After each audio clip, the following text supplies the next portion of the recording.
What's up, everybody? Derek Anderson, the DA. All right, quick strike update. So a lot of you guys were saying, hey, where's your strike videos? We like your strike videos. Well, you guys know that there was a Wednesday meeting between the WGA and the AMPTP. All right, that was pressed by the showrunners. Remember, I did the video talking about how the showrunners were coming out and saying, yo, what's going on here? Are you guys really negotiating, trying to get something done? You know, you guys are dropping the ball over here. You know, we got a whole lot of crew members living out of cars, eating cat food. Hey, get in there and get a deal done, like the showrunners pressed and made that Wednesday meeting happen. So I figured, okay, look, we just need to wait for this Wednesday meeting and see what the outcome of that sucker is going to be. And once we see what happens, then we'll have something to report on. Well, we're here 2 days later, okay? This is Friday. And they've been in negotiations for the last 2 days, and they still haven't come up with anything. And they're talking about they've been sitting around with 10-hour sessions. Like, what the hell is going on? What is it that they can't figure out, right? It makes you start thinking, okay, now the CEOs are in the room, all right? So you got the bigwigs, you got the top dogs,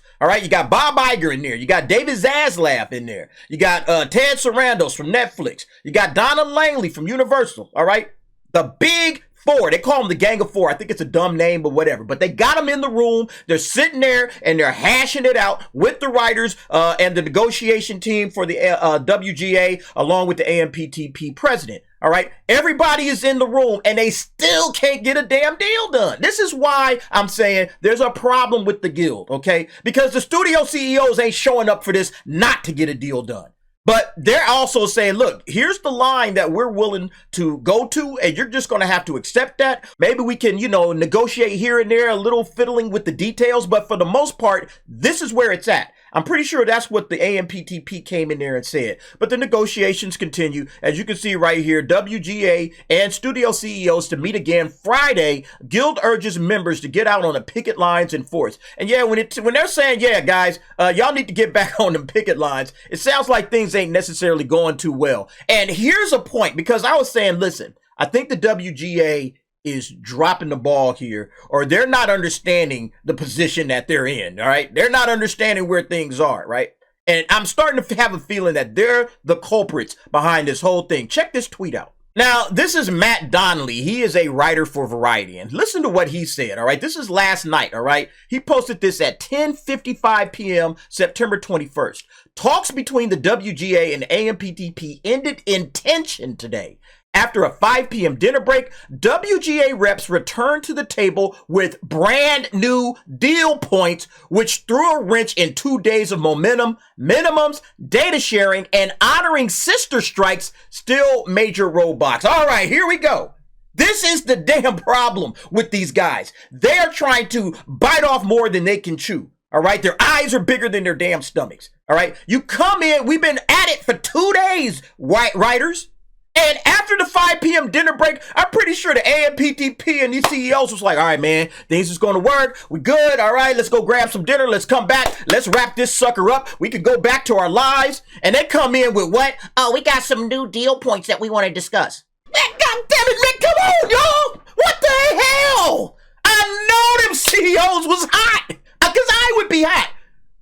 We've been at this for 2 days. What are y'all doing? See, this is the problem. It's these greedy, I'm not saying greedy. I shouldn't say greedy, okay? But their eyes are bigger than their stomachs. At this point, you have no leverage. I've been saying that from day one. There is no leverage here, guys. You just got to take what you can get at this point. All right, if there is progress being made, and they said, yeah, significant progress has been made through this whole thing, okay? And these guys are still coming in here trying to drop last minute zingers on them. You know, like, come on, folks. And it's like this whole honoring sister strikes. You guys know what that's about, right? So what's going to happen is you got the SAG-AFTRA strike still going on right now, all right? And so they say, well, you know, still honor, you know, the sister strikes that are going on. That means that you guys are still going to have to take care of us, pay us, do all of this stuff while we go and stand in solidarity with our brothers, all right? And then remember, I told you the IATSE strike is coming next year, okay? So they are actually still going to say, yeah, we want to stand in solidarity with our brothers, you know. So this is apparently a new deal point that they have to discuss along with the minimums and the data sharing and all that kind of stuff. And I think there's nothing wrong with these two, you know, sort that out because that stuff is important, right? I've been saying that the data sharing is going to be a very, very, very big factor, especially when it comes to the streaming, because they're going to have to share, hey, here's what we're doing with streaming. You know, they probably want more visibility with the data. They probably say, hey, once a quarter, that was the deal. Once a quarter, you guys can come in and look at the numbers and figure some stuff out. They probably want it once a month, all right? They want to be able to look at it a little bit more frequently than once a quarter, which, okay, I can maybe get with that. You know, if that's a sticking point, you know, maybe we can make it to, okay, instead of just 4 times a year, we'll make it 6 times a year or something. They'll find some negotiation points with that. I don't think that's a big deal. But yeah, data sharing, it's going to be a big issue. But yeah, to just drop like zingers at the end of the day, like, Jesus, man. Like, you guys don't want to finish this thing off, do you? Some zingers just out of the blue. Oh, yeah, we got some new deal points, man. That's just absolutely ridiculous. But let's check this out real quick. The WGA is heading back to the bargaining table with the CEOs of Netflix, Disney, Universal, and Warner Brothers Discovery on Friday. The WGA and the AMPTP met for bargaining today and will meet again tomorrow, the Guild said in a message to members after a long session Thursday night. And so here's the people that are in the room. Ted Sarandos, Bob Iger, Donna Langley, David Zaslav are all anticipated to be in Friday attendance, along with the AMPTP president, Carol Lombardini, and a Praetorian guard of lawyers. On the other side, WGA chief negotiator Ellen Stutzman, along with David Goodman and Chris Kaiser, will also be in the room. All right, then these are the 2 or the 3 people, in my opinion, that's just screwing this whole thing up. Ellen, David, and Chris, y'all ain't trying to make a deal, okay? Y'all are too greedy. I mean, I don't want to say greedy, but right now, you just got to say, you know what? We're trying to get a lot right now. Let's just get what we can get. Let's get our guys back to work so that we can move forward. We'll fight them again in 3 years, okay? That's how you do it. And then they continue, your negotiating committee appreciates all the messages of solidarity and support we have received for the past few days and ask as many of you as possible to come out to the picket lines tomorrow. The WGA wrote to members in a call for a show of strength in front of the studio lots and offices in LA and New York on Friday. Yeah, see, again, they're coming in here saying, look, it ain't going good, guys. So we're going to need you guys to show us some strength and support, right in front of the studio lots. Get out there and force, okay?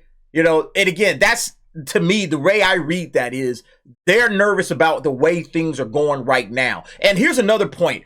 After that Wednesday meeting, you know, both the AMPTP and the WGA sent out like a joint message saying, hey, there was a lot of progress made today. Everything is looking good. Everything's looking solid. We're going to meet tomorrow, Thursday, and we're going to try to get all of these little points ironed out so we can put an end to the strike. That's what was said by both the WGA and the AMPTP.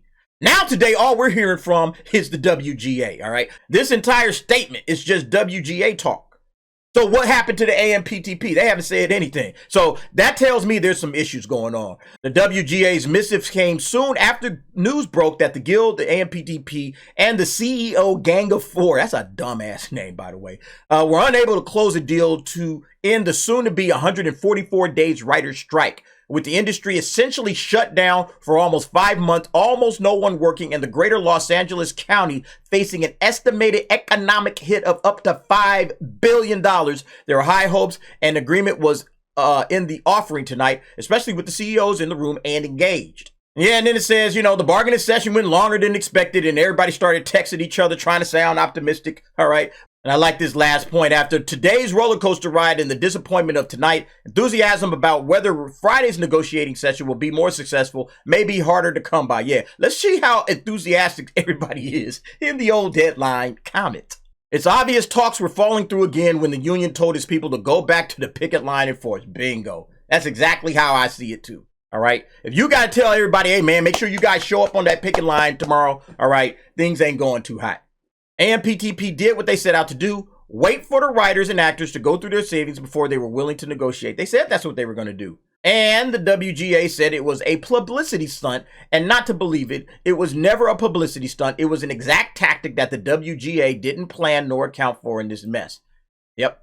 Can we all be honest about what the actual leverage the WGA has in this negotiation? They don't have any. All right. It is the lives of the below the line crew, and that is shameful. I guess you could say, you know, you're playing on the heartstrings of the AMPTP in the studios, saying these poor below the line workers, you know, we're hanging these guys out to dry. What are you guys doing about it? You know, the WGA, the evil exec says they're going to wait us out until we lose our homes. Also, the WGA regarding the crew, let them eat cake, man.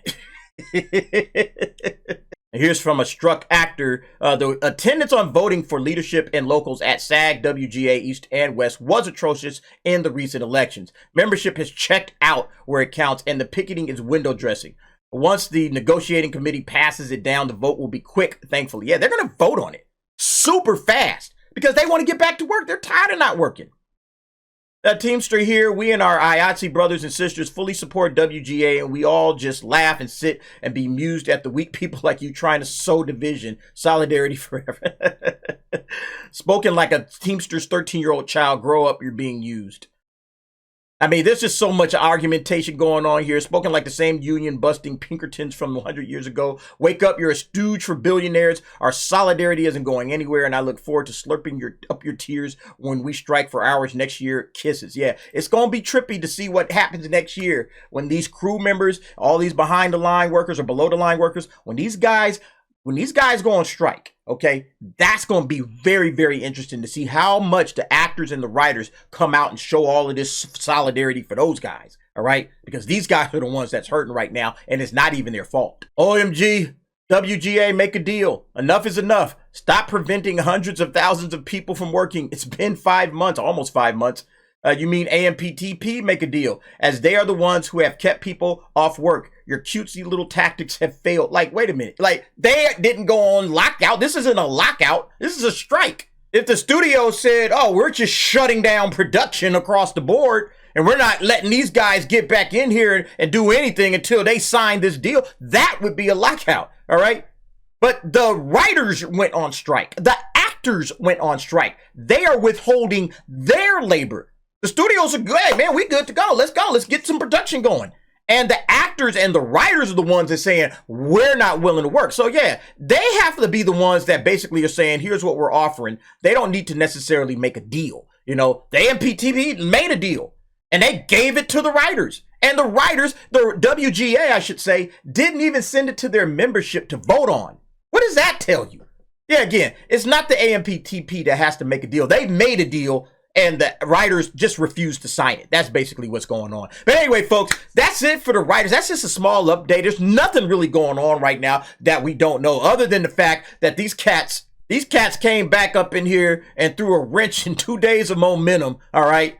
Playing the games. Once again, I don't understand why these cats over at the Writers Guild think they have any kind of leverage to make any kind of deals to their favor. They've gotten a lot. They've gotten a lot more than they had at the very beginning. At this point in time, they just got to get back. Hey, sign this deal. Get people back to work, all right? Let these writers go back to work. That would probably initiate something going with the actors as well. So then the actors can get back to work. And then once everybody's back to work, then you start strategizing for 2026. That's what you do. Okay, let's sit down. Let's figure out how we're going to approach this thing in 2026. Let's get all of our ducks in a row. Let's use all of the data transparency to figure out the residuals. Let's get all of that stuff going. That's what you do. Right now, you just got to, hey, we got to live to fight another day instead of crippling and breaking the entire industry. You know, but like I said, I'm pro-strike. I'm just reporting the news. You know, I said that last video. I am pro-strike based on the way that these clowns are behaving. But you guys let me know what you think. Jump down in the comments. Give me your thoughts and opinions on that. And thanks for watching. See you next time.